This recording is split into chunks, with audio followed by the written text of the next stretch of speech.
ಮಾತಿನಲ್ಲಿ ಸೋತರೆ ಮರ್ಯಾದೆ ಜಾಸ್ತಿ. ನಿನ್ನ ಎಲ್ಲಾ ಸೋಲುಗಳಿಗೂ ಕಾರಣ ನೀನು.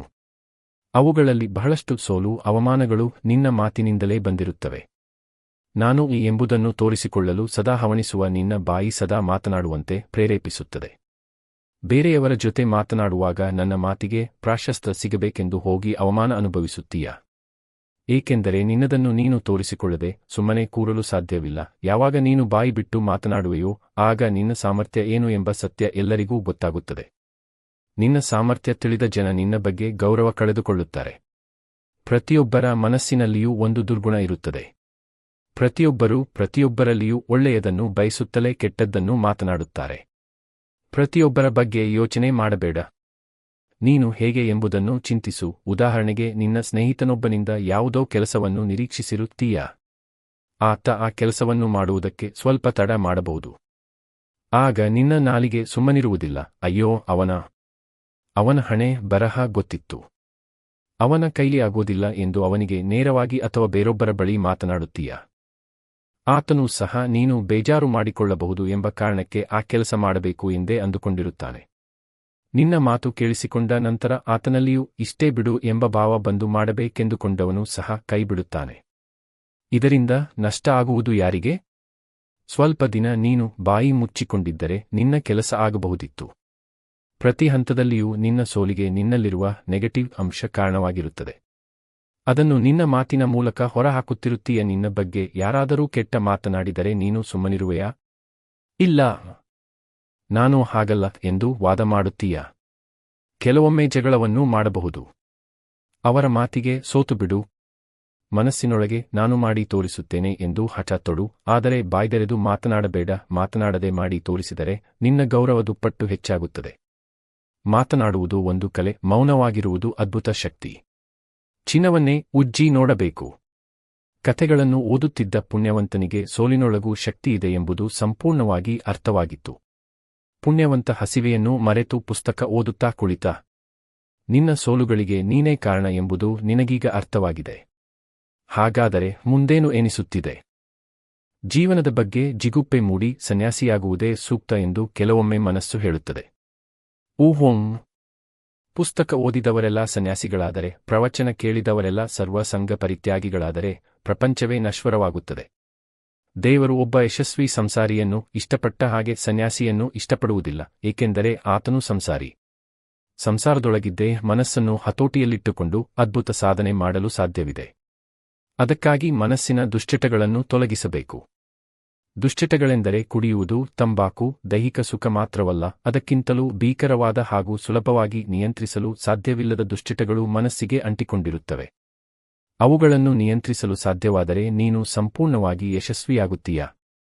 ಈ ಕೆಳಗಿರುವ ಪಟ್ಟಿಯನ್ನು ಸರಿಯಾಗಿ ಓದು. ಅದರಲ್ಲಿರುವ ಪ್ರತಿಯೊಂದು ಅಂಶವನ್ನು ತಿಳಿದುಕೊಂಡು ಅವುಗಳನ್ನು ಗೆದ್ದ ನಂತರ ನಿನ್ನ ಬದುಕಿನಲ್ಲಿಯೂ ಗೆಲ್ಲಬಹುದು. 1. ಉದಾಸೀನ. 2. ಹೊಗಳಿಕೆಗೆ ಉಬ್ಬುವುದು. 3. ವಾಚಾಳಿತನ, ನಾನೇ ಶ್ರೇಷ್ಠ ಎಂಬ ಮನೋಭಾವದೊಂದಿಗೆ ಮಾತನಾಡುವುದು. 4. ಮೋಹ, ಹಣ, ಜಾತಿ, ಹೆಣ್ಣು ಗಂಡು. ಮನಸ್ಸು ಮಾಡಿದರೆ ದುಶ್ಚಟಗಳಿಂದ ಈ ಕ್ಷಣದಿಂದಲೇ ದೂರವಿರಬಹುದು. ಆದರೆ ಈ 4 ಮೋಹಗಳಿಂದ ದೂರವಿರುವುದು ಕಷ್ಟ ಸಾಧ್ಯ ಎಂಬುದು ನಿನ್ನ ನಿರ್ಧಾರವಾಗಿದ್ದರೆ ನಿನಗೆ ಗುರುವಿನ ಸಾನ್ನಿಧ್ಯ ಮುಖ್ಯ. ಮನಸ್ಸನ್ನು ನಿಗ್ರಹಿಸಿ ಎಲ್ಲಾ ಮೋಹಗಳಿಂದ ದೂರವಾದ ಒಬ್ಬ ಗುರುಗಳಿಂದ ಮಾತ್ರ ಇದೆಲ್ಲವನ್ನೂ ನಿನ್ನಿಂದ ದೂರ ಮಾಡಲು ಸಾಧ್ಯ. ಗುರುವೆಂದರೆ ದೊಡ್ಡದೊಂದು ಆಸ್ಥಾನದ ಒಡೆಯರಾದವರಲ್ಲ, ವಿದ್ಯಾಪೀಠಗಳನ್ನು ಕಟ್ಟಿದವರಲ್ಲ, ಸಂಪ್ರದಾಯ ಎಂದುಕೊಂಡು ಆಧ್ಯಾತ್ಮದ ಶಕ್ತಿಯೇ ಇಲ್ಲದೆ ಬಂಗಾರದ ಪಲ್ಲಕ್ಕಿಗಳಲ್ಲಿ ಕುಳಿತು ಮೆರೆಯುವವರಲ್ಲ, ವೇಷದಲ್ಲಿ ಖಾವಿ ಧರಿಸಿದವರಲ್ಲ, ಸಕಲ ವಿದ್ಯೆಗಳನ್ನು ಕಲಿತು ಜನರಿಗೆ ಮಂಕು ಬರಿಸುವವರಲ್ಲ, ಗಡ್ಡದಾರಿಗಳೂ ಅಲ್ಲ, ನಿತ್ಯ ಪತ್ರಿಕೆಗಳ ಸುದ್ದಿಪ್ರಿಯ ಅನಾಥ ರಕ್ಷಕರಲ್ಲ, ಇಲ್ಲದ ಜಾತಿಗೆ ಸಲ್ಲದ ಕಿರೀಟವಾದವರಲ್ಲ, ಅಲ್ಲ. ಇವರಾರೂ ಅಲ್ಲ. ಗುರುಗಳೆಂದರೆ ಕೇವಲ ಗುರುಗಳು.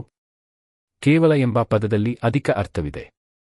ಆಧ್ಯಾತ್ಮವನ್ನು ಅರ್ಥೈಸಿಕೊಂಡು ನಾನು ಎಂಬುದ ನಾಮಾವಶೇಷ ಮಾಡಿ ಕೇವಲ ಜಗತ್ತಿನ ಒಳಿತಿಗಾಗಿ ಹುಟ್ಟಿ ಬಂದವರು, ಮನುಷ್ಯನಲ್ಲಿಯ ದುರ್ಗುಣಗಳನ್ನು ಅಳಿಸಲು ಯಾವುದೇ ಪ್ರಚಾರವಿಲ್ಲದೆ, ಯಾವುದೇ ಹಣದ ಲಾಲಸೆಯಿಲ್ಲದೆ, ಆಕಾರ ನಿರಾಕಾರದ ಮೋಹವೂ ಇಲ್ಲದೆ, ತಮ್ಮನ್ನು ನಂಬಿ ಬಂದವರಿಂದ ಯಾವುದೇ ಫಲಾಪೇಕ್ಷೆ ಬಯಸದೆ ಅವರ ಶ್ರೇಯೋಭಿವೃದ್ಧಿಗೆ ಕಠಿಣ ತಪಸ್ಸನ್ನು ಮಾಡುವುದಕ್ಕೂ ಸಿದ್ಧವಾಗಿರುವ ಗುರು. ಆತ ಕೆಂಪು ವಸ್ತ್ರ ಧರಿಸಿರಬೇಕಾಗಿಲ್ಲ, ಬಂದವರನ್ನೆಲ್ಲ ಕಾಲಿಗೆ ಬೀಳಿಸಿ ಕೊಳ್ಳಬೇಕಾಗಿಲ್ಲ, ಬಾಚಿ ತಬ್ಬಿಕೊಳ್ಳಬೇಕಾಗಿಲ್ಲ, ಗಿಡಮೂಲಿಕೆ ಕೊಡುವ ವೈದ್ಯನಾಗಬೇಕಾಗಿಲ್ಲ, ಭಕ್ತರ ಹಿಂಡನ್ನು ಸುತ್ತ ನೆರೆಸಿಕೊಂಡು ಹಿತೋಪದೇಶ ಮಾಡಬೇಕಾಗಿಲ್ಲ.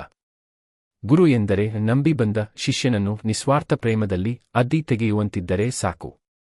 ಅಂತಹವರ ಬಳಿ ನಿನ್ನ ಮನಸ್ಸಿನಲ್ಲಿರುವ ದುಶ್ಚಟಗಳನ್ನು ನಿಗ್ರಹಿಸುವುದು ಹೇಗೆ ಎಂದು ತಿಳಿದುಕೋ. ಎಲ್ಲಿಂದ ಹುಡುಕಿ ತರಲಿ ಎಂದು ನಿನ್ನ ಮನಸ್ಸು ಹೇಳುತ್ತಿದೆಯೇ? ಹಾಗಾದರೆ ನಿನ್ನ ಜೀವನದಲ್ಲಿ ನಡೆದ ಘಟನೆಗಳನ್ನು ಮತ್ತೊಮ್ಮೆ ಬರೆದಿಡಲು ಪ್ರಾರಂಭಿಸು. ನಿನ್ನ ಜೀವನದಲ್ಲಿ ಎಂದಾದರೂ ನೀನು ಬಯಸಿದ್ದು ನಿನಗೆ ದೊರೆತಿದೆಯೇ ಎಂದು ಯೋಚಿಸು. ಖಂಡಿತವಾಗಿಯೂ ನೀನು ಬಯಸಿದ್ದೇ ನಿನಗೆ ಸಿಕ್ಕಿರುತ್ತದೆ. ಹಾಗಾದರೆ ಪ್ರತಿಯೊಬ್ಬರೂ ಕಾರು, ಬಂಗಲೆ, ಹಣ, ಐಶ್ವರ್ಯ ಬಯಸುತ್ತಾರೆ. ಅವರಿಗೆಲ್ಲ ಏಕೆ ಸಿಗುವುದಿಲ್ಲ ಎಂಬ ಪ್ರಶ್ನೆ ಉದ್ಭವಿಸಬಹುದು. ಬಯಸಿದ್ದು ಸಿಗುವುದೆಂದರೆ ಲೌಕಿಕ ವಸ್ತುಗಳಲ್ಲ, ಅಲೌಕಿಕ ಸಂಪರ್ಕ. ನೀನು ಬಯಸಿದಂತಹ ಹೆಂಡತಿ, ಗಂಡ ನಿನಗೆ ಸಿಕ್ಕಿರುತ್ತಾನೆ. ನೀನು ಬಯಸಿದಂತೆ ನಿನ್ನ ತಂದೆ ತಾಯಿಗಳು ನಡೆದುಕೊಂಡಿರುತ್ತಾರೆ. ನೀನು ಬಯಸಿದಂತಹ ಸ್ನೇಹಿತರು ನಿನಗೆ ಸಿಕ್ಕಿರುತ್ತಾರೆ. ನೀನು ಬಯಸಿದಂತಹ ಪರಿಸರ ನಿನಗೆ ದೊರೆತಿರುತ್ತದೆ. ಆದರೆ ನೀನು ಬಯಸಿದ 10 ಅಂಶಗಳೆಲ್ಲ ಅವರಲ್ಲಿ ಸಿಕ್ಕಿರುವುದಿಲ್ಲ. ನೀನು ಯಾವುದಕ್ಕೆ ಪ್ರಾಮುಖ್ಯತೆ ನೀಡಿರುತ್ತೀಯೋ ಅದೇ ಪ್ರಮುಖವಾದ ಅಂಶವಿರುವವರೇ ನಿನಗೆ ಸಿಕ್ಕಿರುತ್ತಾರೆ. ಅದಕ್ಕೆ ಸಂಬಂಧಪಟ್ಟಂತೆ ಎಲ್ಲಾ ಘಟನೆಗಳು ನಡೆದಿರುತ್ತವೆ. ಮೊದಲು ಸರಿಯಾಗಿ ಯೋಚಿಸಿ ಬರೆದಿಡು. ನೀನು ಬಯಸಿದ್ದೇ ನಿನಗೆ ದೊರೆತಿರುತ್ತದೆ.